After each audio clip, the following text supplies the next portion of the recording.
Hello, everyone. Welcome to this bi-weekly delegate call. These next few delegate calls, as some folks may already know, are going to be primarily focused around doing TPP Builder presentations. If you attended the call from 2 weeks ago, you got to see presentations from Drips, Pull Together, and Butter.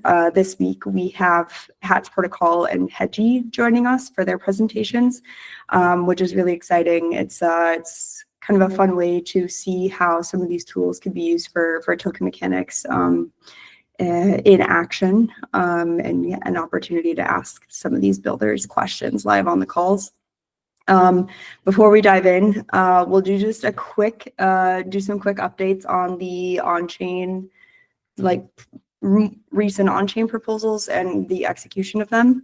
I also just added this as in addition, kind of from the last call as well, the foundation proposal pipeline, if there were any questions on that, because we didn't really get to it last time because we had so much fun talking about the TPP Builder presentations. So yeah, and if there's any other topics, please feel free to drop it in the thread on the forum or in the chat here, and we can also take some time to discuss if there's any time left at the end. Okay, well then, to kick us off, I will actually pass the mic over to Alicia to give us some updates on the recent zips that were on chain and one that will soon be on chain. Awesome, thanks, Shelby. Okay, so zip 6, which was V26 for ZKsync, was executed, like this kind of stage 2 transaction was executed on L1 on Monday. And that was after the 2-week period to give ZK chains an opportunity to upgrade to V26. And that once zip 6 was executed, it meant that zip 8 could also be executed, which was approved by the Security Council last week and was just kind of waiting for zip 6 execution. So that happened yesterday as well. So now that V26 has been executed, zip 9, which relates to V27, can be deployed to testnet. And so that, my understanding, is happening today and should hopefully, touch wood, goes wrong, everything to do with V27 on testnet should be maybe complete by end of day tomorrow. And then the goal is for, I know that, I mean, I've heard from a couple of ZK chains that they're like very eagerly awaiting V27. So, and Meta Labs, who's the author and developer of this zip, is very conscious to basically get this proposal on chain as quickly as possible. And so the goal is, once testnet kind of gets the green light, to put this on chain, ideally maybe by Thursday this week. And that means that it will be ready for voting maybe on Sunday. But it's still like a 7-day +3 voting period. So yeah, no matter what day it goes live, everyone will have all of next week basically to vote. And also once, I think today or maybe tomorrow, the call data for zip 9 will be posted, and any kind of additional notes that might help delegates, but especially the Security Council, help verify the upgrade. So that's still to come before it goes on chain. Any questions about any of those zips? Just to clarify quickly, Alicia, the call data will be posted in the thread on the forum, correct? Like a link to the repo, a link to the GitHub repo with the call data will be, yeah. Great. Any questions?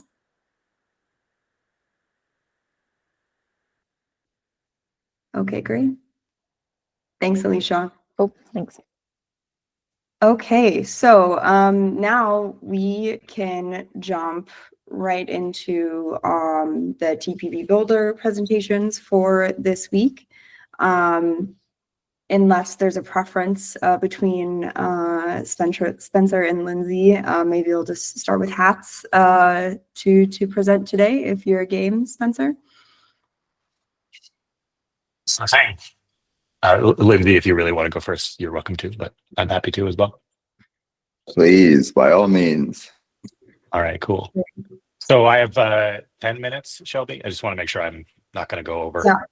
Yeah, Okay, keep me honest. I will. Okay, thank you. Let me pull up the right screen here. Okay, let me know. All right, looks like the slides are up. Yeah. Correct. Yep. Okay, great. So hello, everybody. If you don't know me, I'm Spencer. I'm one of the co-founders of HATS Protocol. I actually see a number of friendly faces in the crowd, so I think a number of people here at least are somewhat familiar with HATS, but I'm not going to assume any familiarity with HATS in this little presentation. What we're going to do is just go through a quick introduction to what HATS is, and hey Nick, hey Dr. Nick, and then talk about how they sort of align with our view of the values of token mechanics and what ZK Nation is doing, which we're very excited about. And then we're going to get into a concrete example, which is something that we've been working, at least in sort of the design stages, on with Shelby and Rafa for Pioneer. And some of you may have seen a preview of that in the East Denver presentation that they gave. And then we'll just end with a couple resources and whatever questions folks have.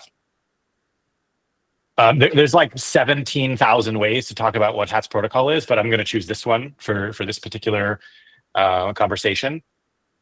You can think about HATS as roles. They are on-chain roles, and roles, the way we think about them and the way that HATS sort of manifests them is as modular and programmable bundles of everything that is needed to do a job, complete a task, do work on behalf of a DAO, etc.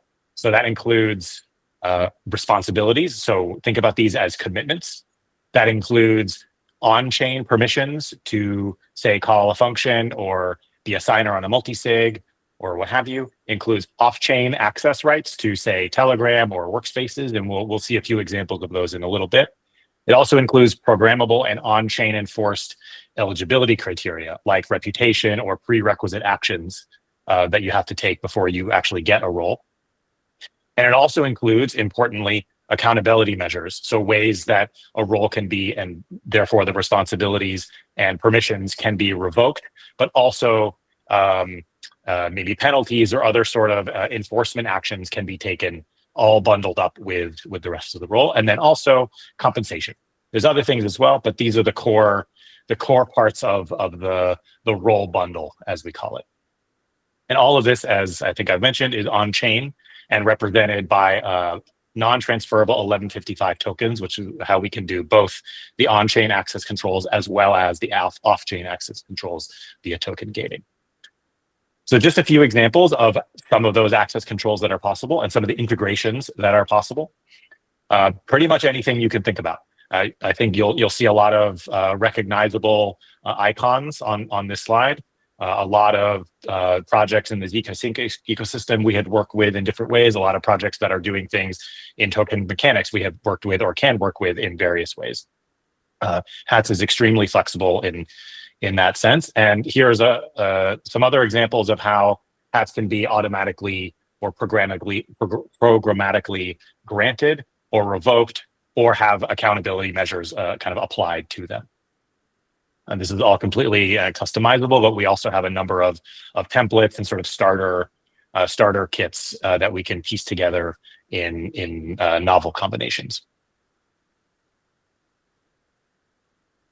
HATS protocol, as a project, our core values are open source, decentralization, and composability. So everything is fully on chain and open source. And in fact, all of our contracts we have ever deployed are unowned, immutable, and non-upgradable.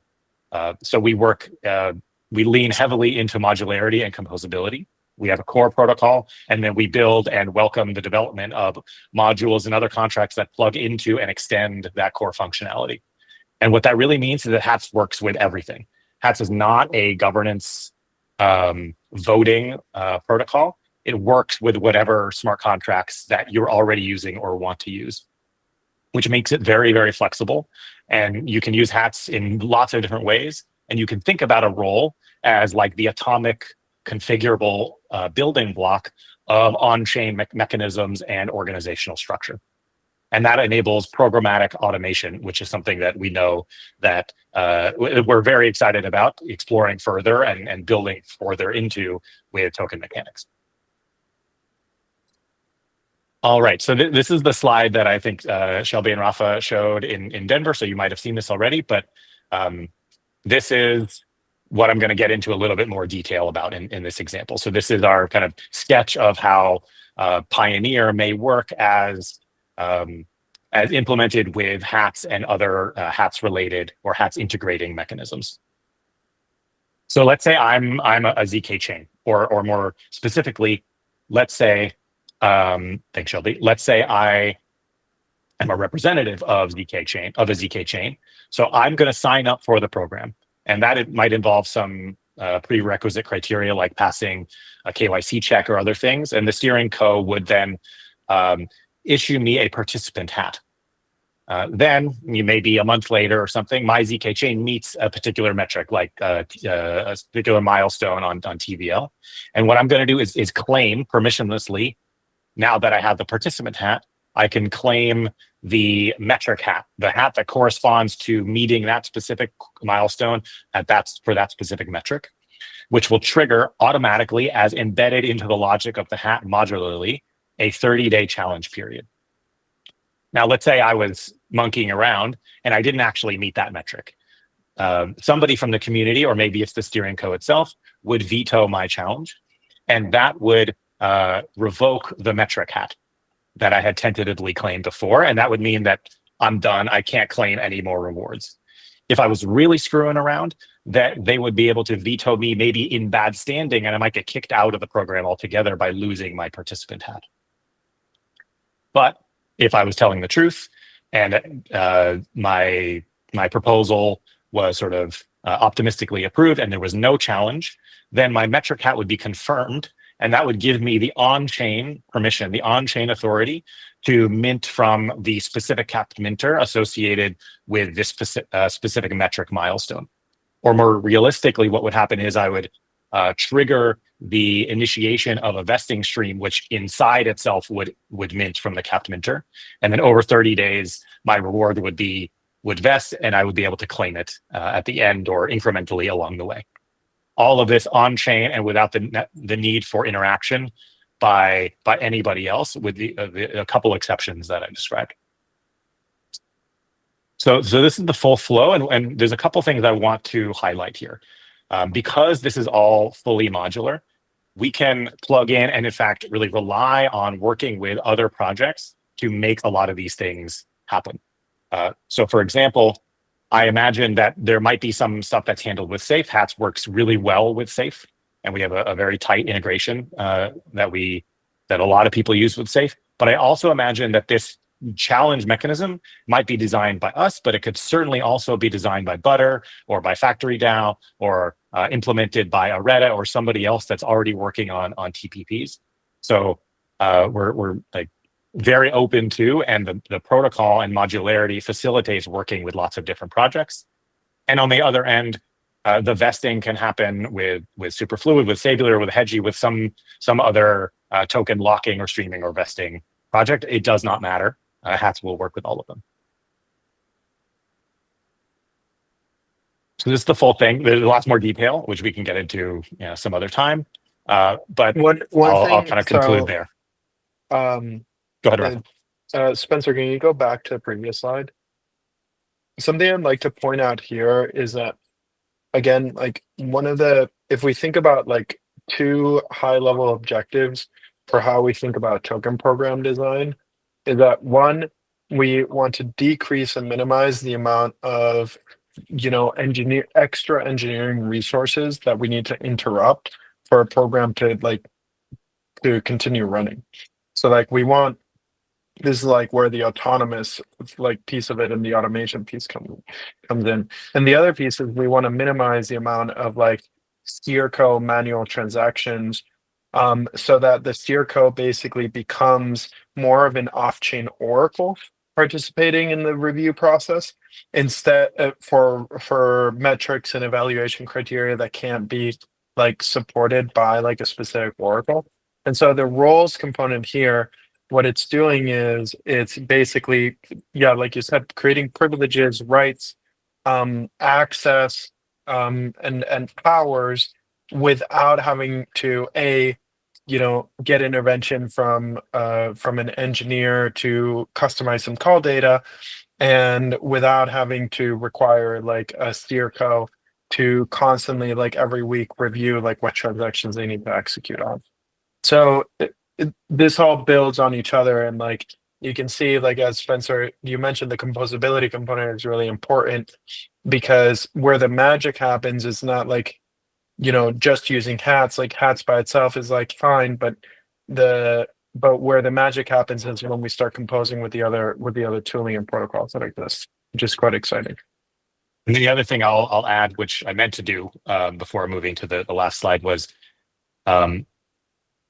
one of the things that can happen as we start to put together these pieces or build new pieces, or other projects build pieces that can plug in here.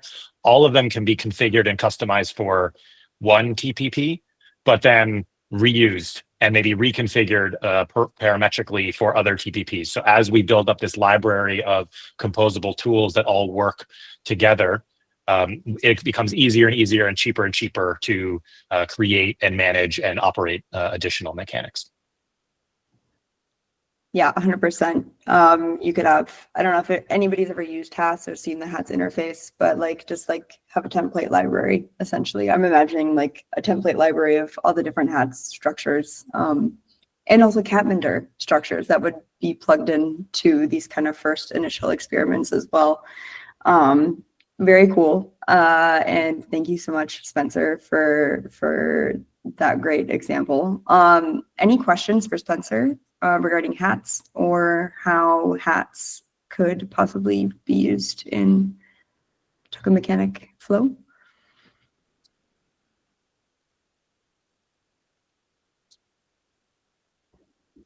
No?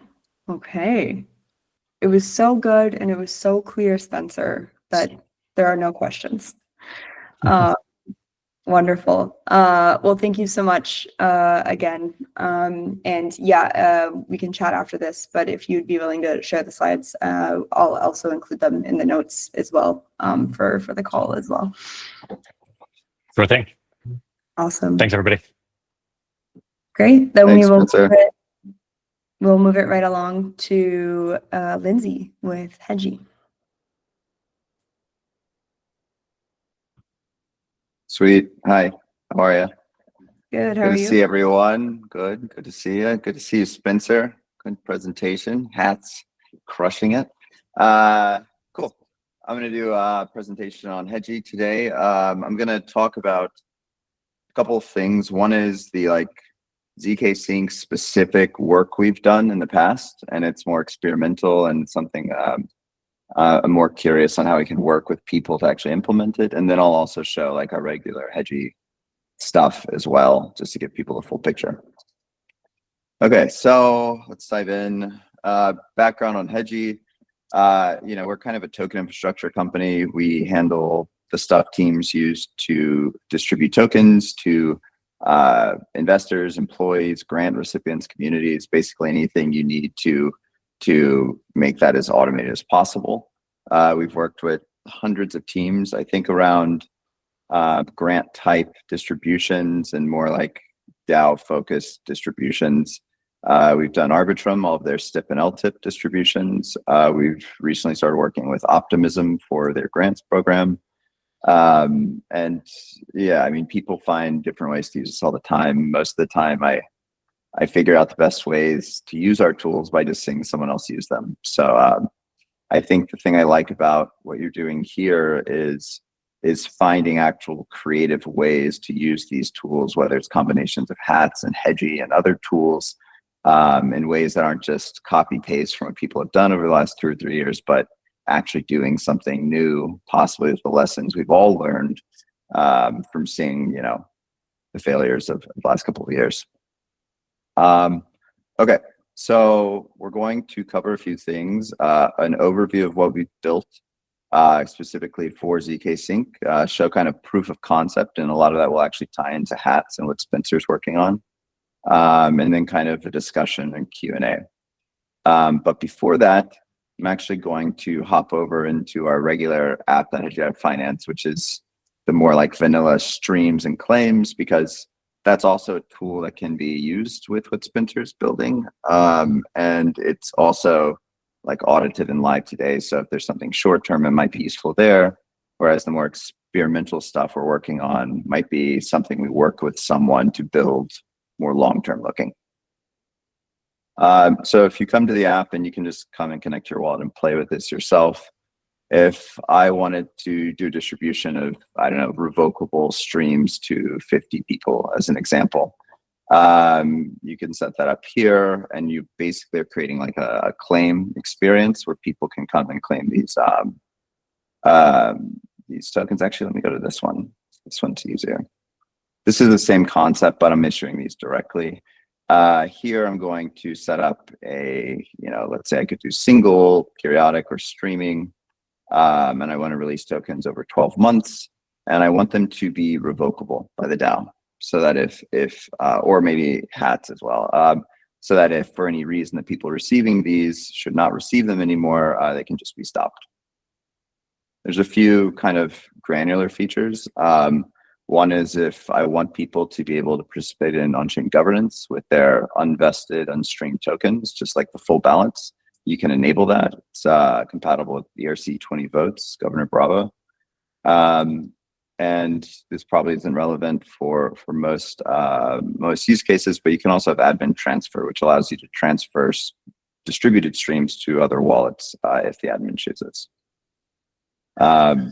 This right here, most of the stuff we'd be doing would be directly through a tally interaction. So you're not going to be like setting up your spreadsheet here with 50 people. But the point is you can kind of set this up for a single transaction to do multiple distributions of streams to multiple people.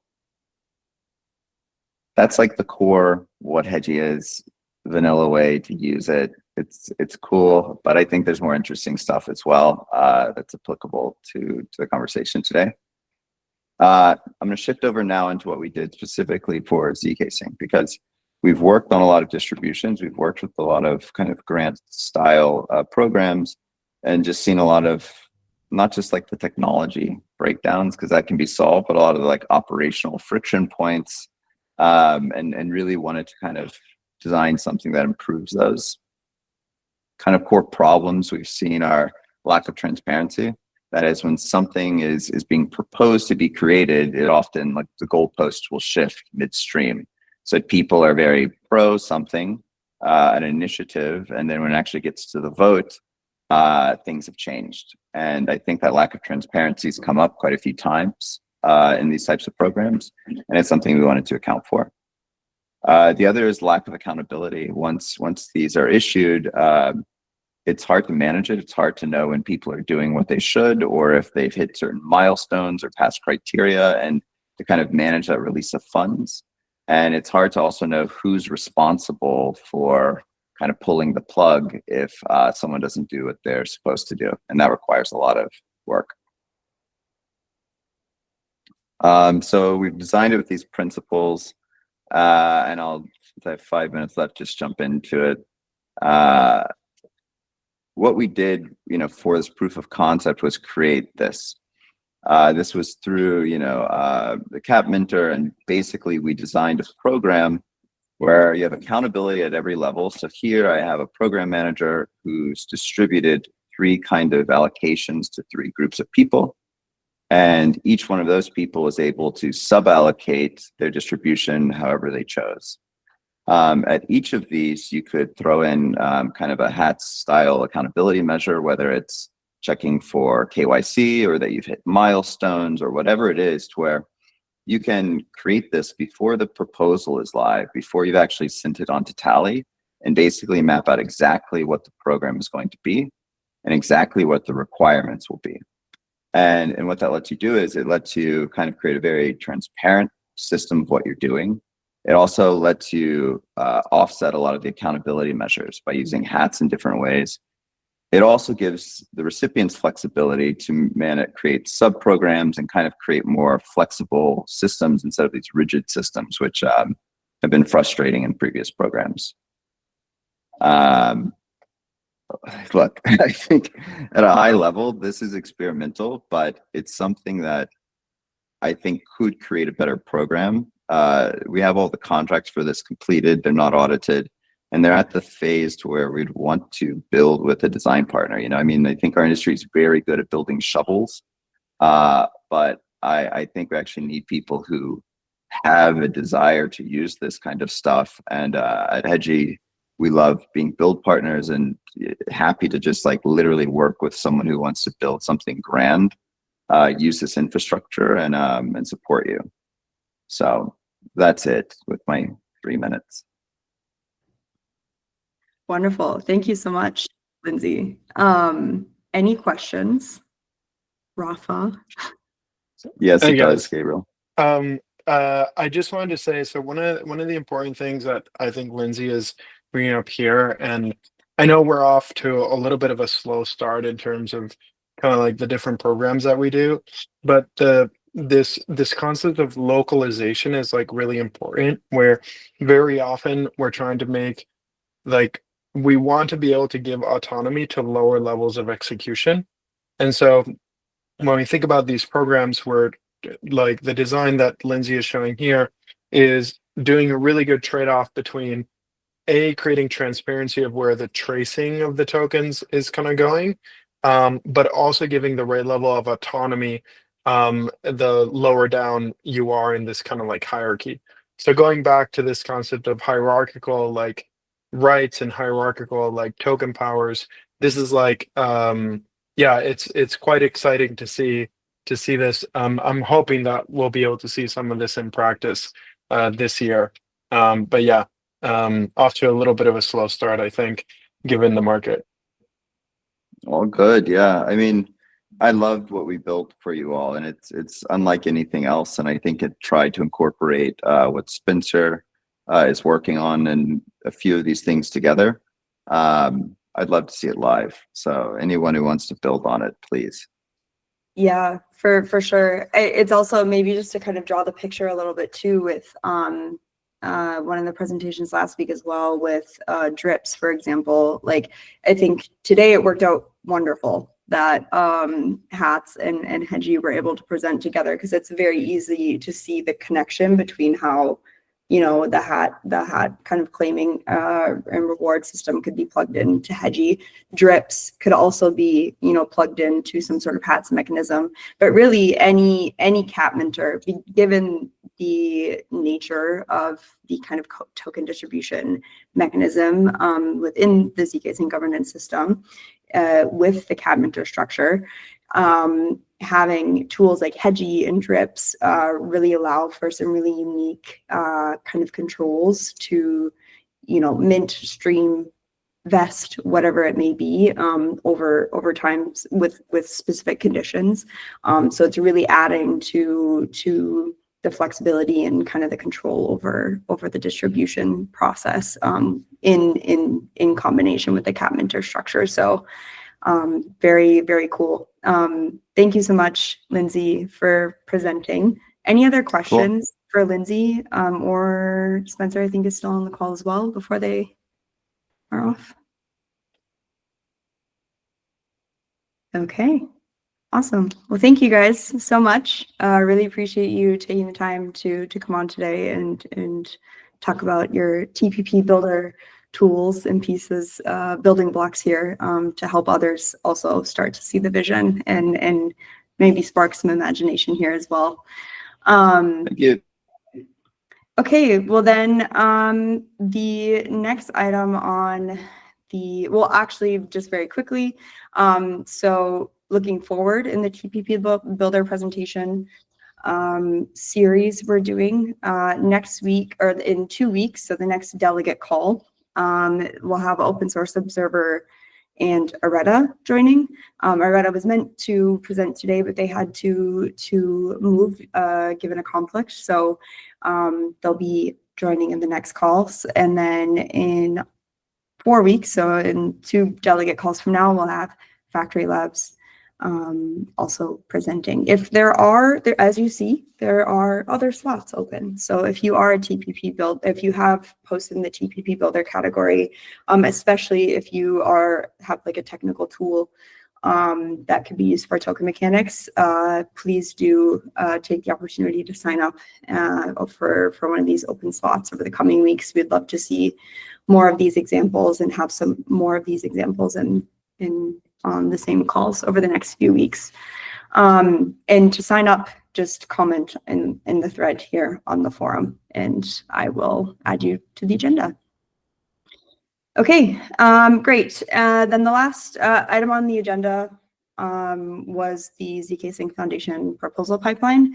This was posted now a few weeks ago, and we haven't really gotten a chance to talk about it. I don't know if folks wanted to talk about it. I just wanted to provide the opportunity in case there were any questions, just because there hadn't been a ton of action or questions on the forum. Marco is unable to make it today, but we can also relay any questions to Marco or the foundation folks in regards to this pipeline. I also believe they're working on kind of posting like an update that they wanted to post in response to this thread as well. But any questions or any comments on this at all, or anything else that they've seen on the forum lately?